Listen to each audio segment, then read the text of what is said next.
Kinabuhi sa managatay, dili lalim. Bagyo, ulan init, balod.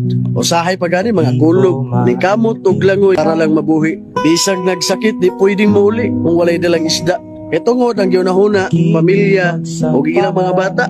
Pamasol na katulugon, managat nagigutom, pero gikaya nila na ang tanan, bisag kumpra sa isda, dili sakto. Pero gidawat tragahapon nila, ang kinabuhi nagihatag sa Ginoo. Maong kita, dili dyan na ito may isi na trabaho nila. Kaya kung kita nasa sitwasyon nila, lisod kayo. Masiguro makaingon ka na, marag tama na siguro yung kinabuhi Ana ba? Kung sa kalisod, kinabuhi ang ilang gisugal, mabuhi lang ilang pamilya. Maong ka mga anak na ilang ginikana na nagat, magtarong mo, binutan mo sa inyong amahan, ikibuhi mo, lisod na pamagi, kinabuhi ang ilang gisugal, para lang mabuhi mo.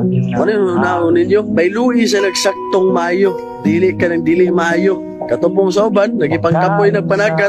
Okay ra na kol, ana man dyan ang kinabuhi kol.